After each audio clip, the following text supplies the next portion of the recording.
Hello guys, nandito ulit tayo ngayon sa kusina. Magluto tayo. Ang una nating gawin, i-chop muna natin ang spinach para sa soup. Spinach soup with meat ito mga karosas. Tapos lagyan natin ng spinach, coriander leaves, parsley at saka dill. Napaka-healthy ito mga karosas. At saka may beans pa ito. So, hindi natin masyadong paliitan ang hiwa. Medyo malaki konti. Ayan.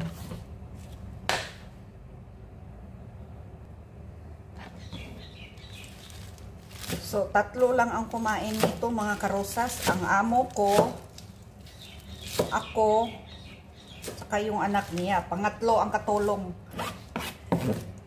So, ano ito? Tingnan ninyo, napakarami. Pero pag maluto ito, lumiit ito. Sobrang liit ito. Kasi parang mag-down na lahat. Anong tawag ba dyan? Parang liliit na. Kasi luto na. Tsaka may onion tayo. May green pepper heart. Sobrang dami nito mga karosas. Ang tagal kaya ito hugasan kasi kailangan linis na linis, as in malinis talaga. Siyempre, kailangan malinis yung trabaho mo. Yan.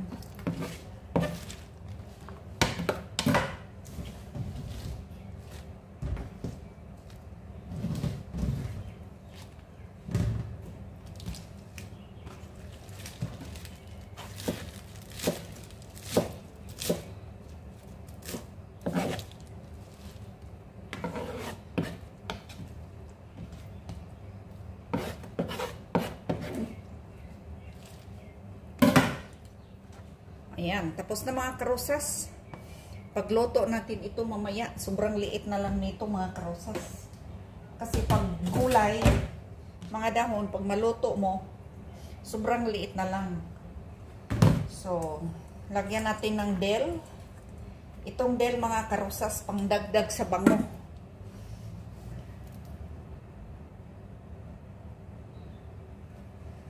Pangpabango. Pangdagdag sa lasa.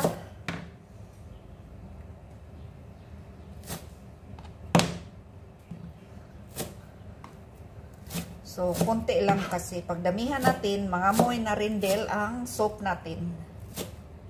Hindi naman totally soup. Parang soup din. Ginisa na gulay. So, soup ang tawag nila dito. Sa akin is ginisa. Ayan. Ito ang coriander leaves.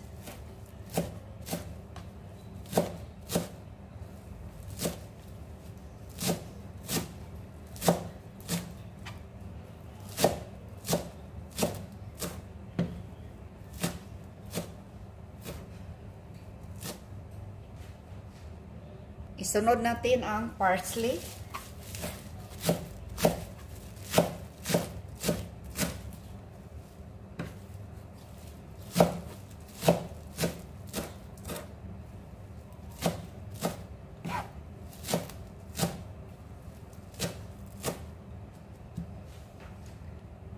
Ito na mga karosas, nilagay ko dito lahat yung spinach, coriander leaves, dill, at saka parsley. So, dito tayo sa onion. Spring onion. The other one is onion for cook.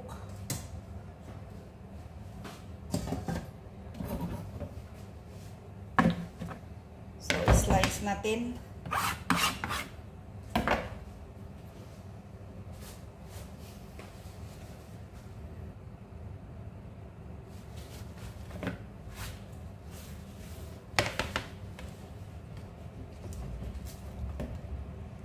Slice natin ang spring onion.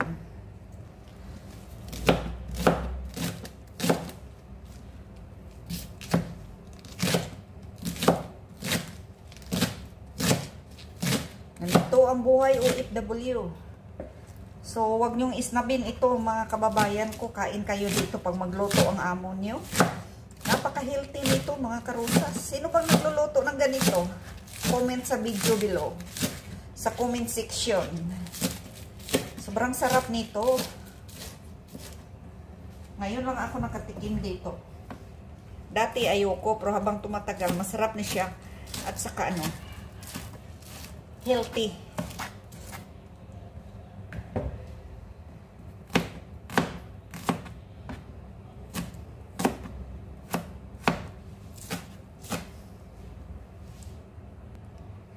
Ito, ang onion.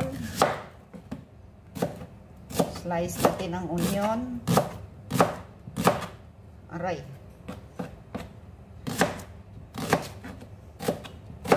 Mura lang ang onion dito mga karusas.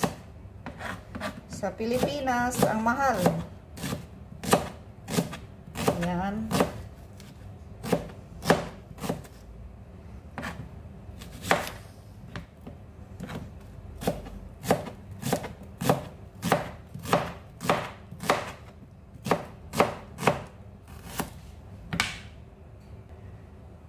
Ayan, ito na. Tapos na pag-chop ang mga gulay natin. Tapos, ito na. Ready to cook na mga karosas. Luto na tayo. Tingnan natin kasi haluan natin ito ng karne.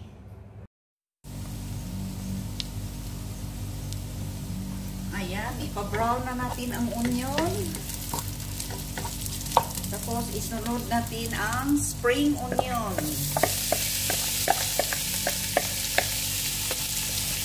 Spring onion.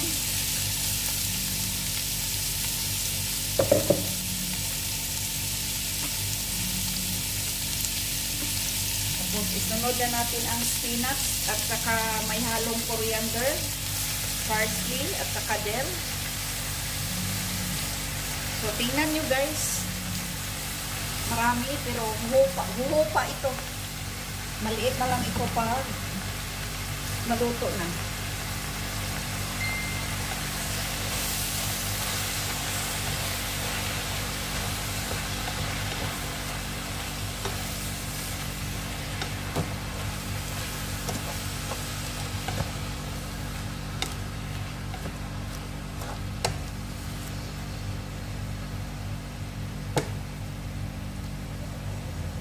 Ayan, yung black pepper. Lagay tayo ng kunting black pepper. Kunting turmeric. Kunti lang mga karusas.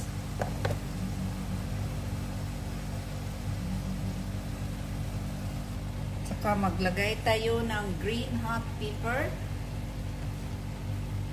So, ilagay na natin lahat.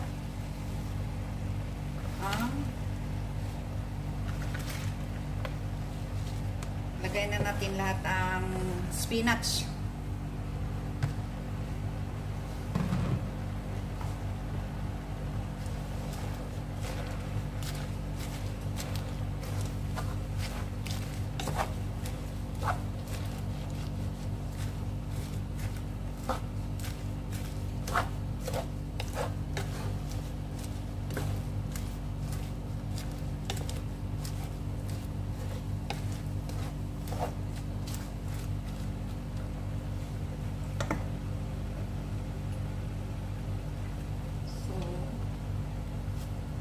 Lahat na ilagay na natin, pati yung coriander, parsley, at saka dill leaves, ilagay na natin lahat.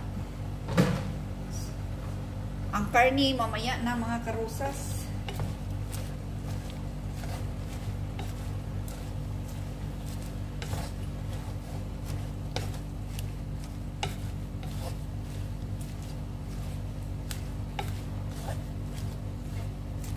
Kailangan malakas ang apoy kasi pag hindi natin lakasan ang apoy, magtubig siya, dadami yung tubig.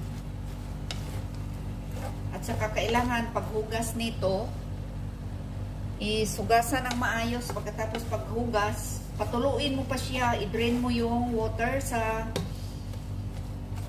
parang isala mo siya para bababa, matanggal lahat yung tubig, anong tawag ba dyan?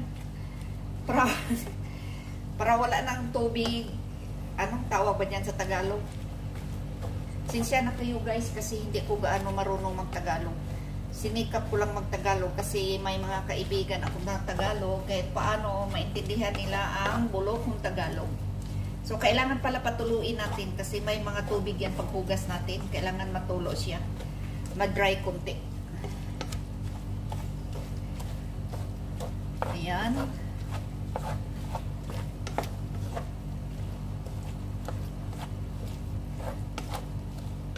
So, tingnan nyo. Oh, lumiit talaga.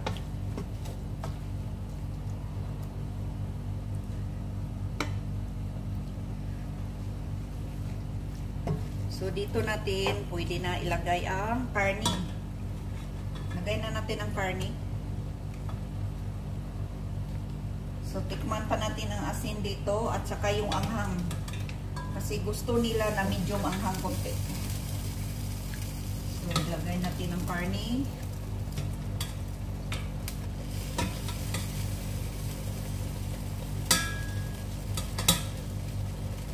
So, maya konti, idagdag natin ang beans.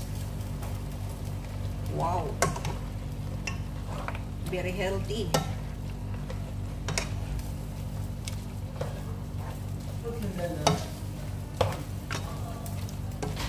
Put in the refrigerator.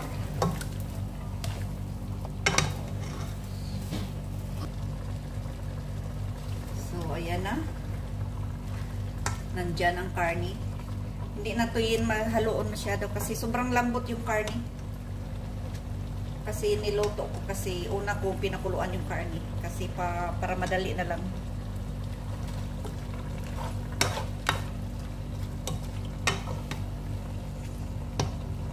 Tapos, magdagdag tayo ng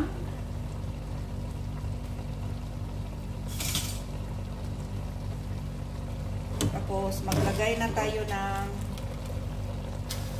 beans. Black-eyed beans. Ang tawag siguro dito, black-eyed beans. Tinawag na black-eyed beans kasi itim dito. Hindi natin ubusin, baka sobrang dami. Siyempre, magdagdag tayo ng asin.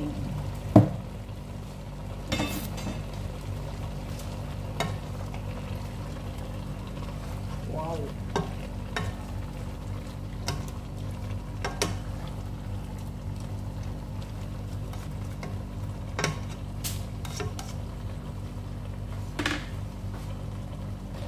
Ayan, ito na mga karosas. Ready to eat na. Masarap na.